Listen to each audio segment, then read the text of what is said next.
You want to change the world? Stop with the negative thoughts about yourself. Stop with doing stuff that doesn't work. It's like I tell my kids all the time, so many times in life, it's like if you hit your thumb with a hammer and it hurt, you'd stop. But somebody having a negative thought that I'm not good enough, it doesn't work, my husband will never believe in me, I'm not smart enough, I'm not rich enough, and it's never worked for you, ever.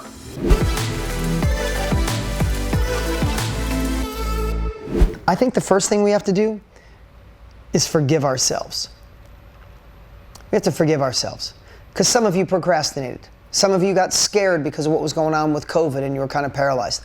Some of you got sucked into all the craziness going on in the media, right? Some of you started thinking way left, way right, super conservative, super liberal, super this, super that, and you get sucked into forgetting who you are, right?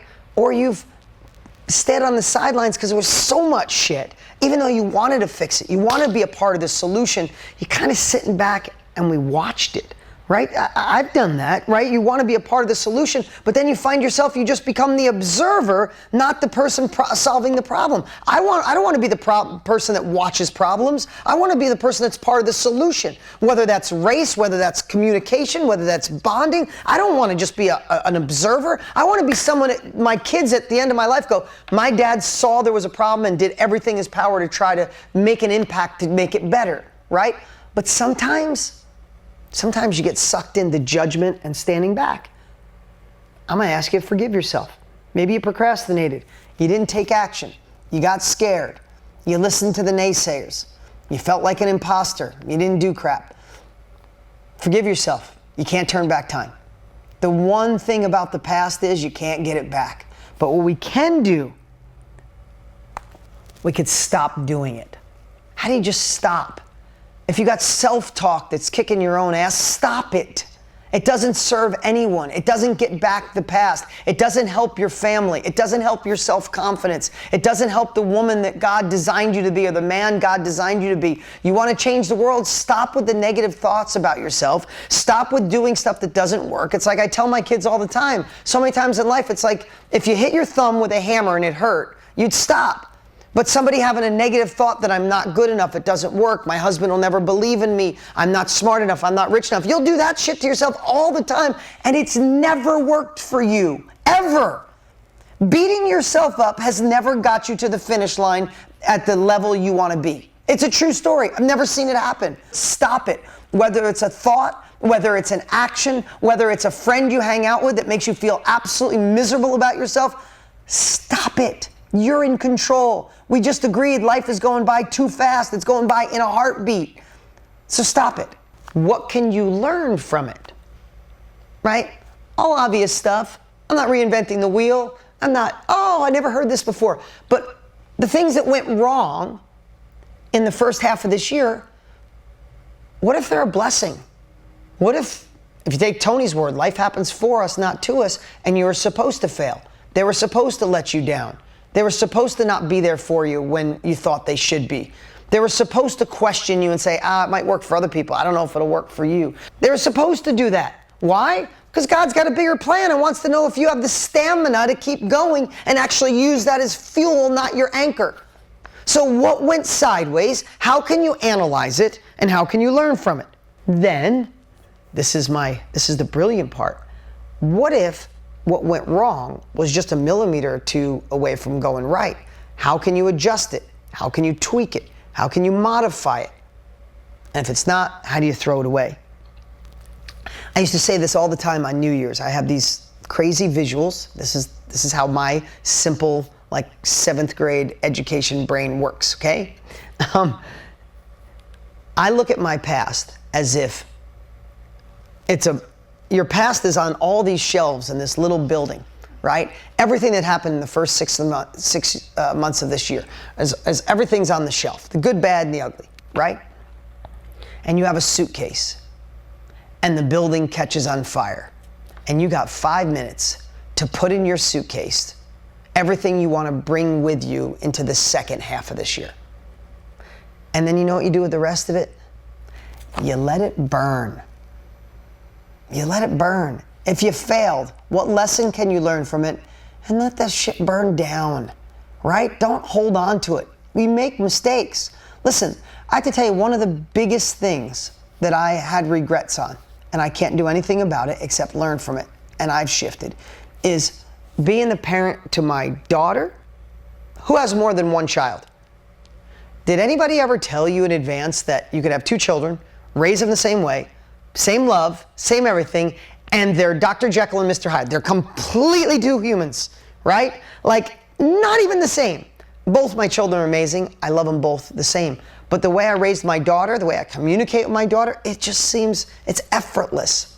With my son, it's like oil and water. Like, if I say something's black, my son will find a way of saying, it's white and you're wrong, Dad. And I'm like, oh my God, right? And it took me a long time to realize he's just wired different.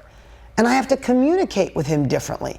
And I have to figure out the puzzle of my son, Brody. And the truth is, I made some really shitty parenting decisions with him. And I've lost my temper with him. And I've yelled at him. And I've swore, like, damn it, Brody. Or, shit, what are you thinking? Like, really bad.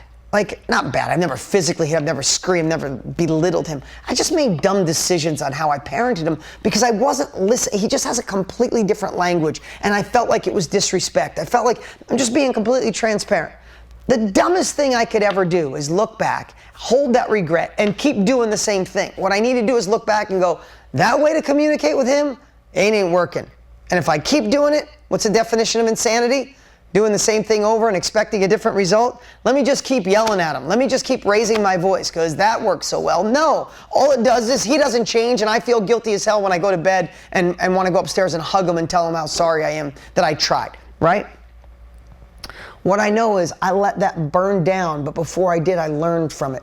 And I have to tell you, this last year with my son's a completely different space. I have different patience. I talk to him in a different way. I am figuring out the puzzle of my son Brody in an exponential way because of everything I'm sharing with you. And is that more for me?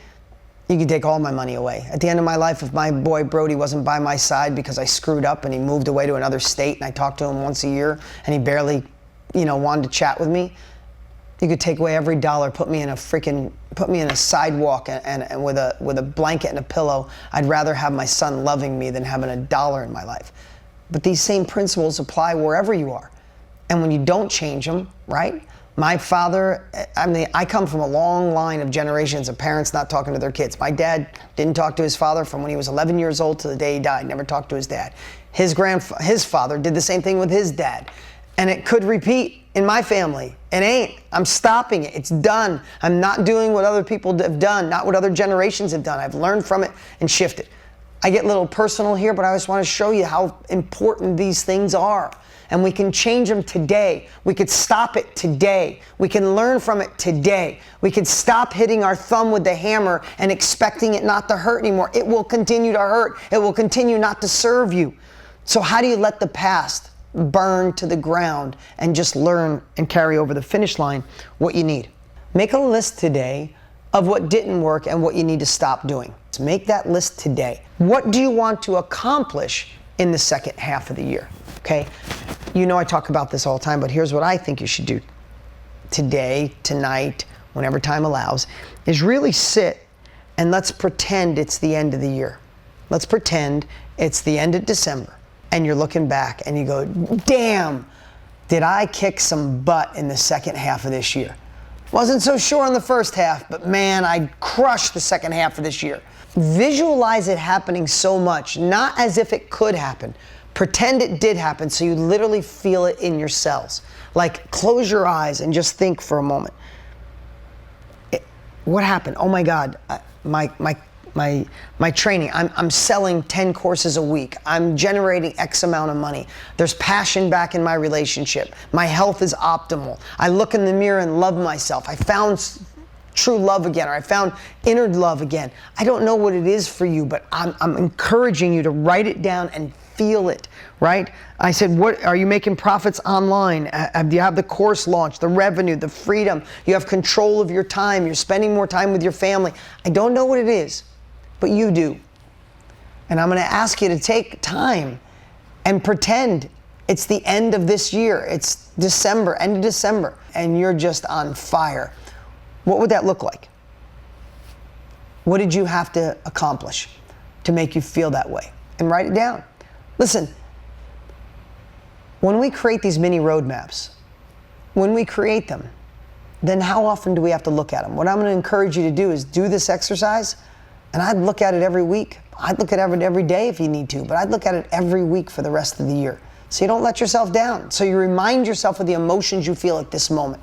Because I promise you, an hour from now, life's going to be right back at you. You're going to be homeschooling your kids, or you're going to be driving them to the mall, or you're going to be doing your work or finishing something up at your current business, or you're going to get a call from somebody you work with or a friend that needs you, and man, you get out of this state and you get right triggered into the rest. Don't get addicted to the learning. You get your value when you take the uncomfortable action and you actually apply what it is I'm sharing. Just know the differentiator.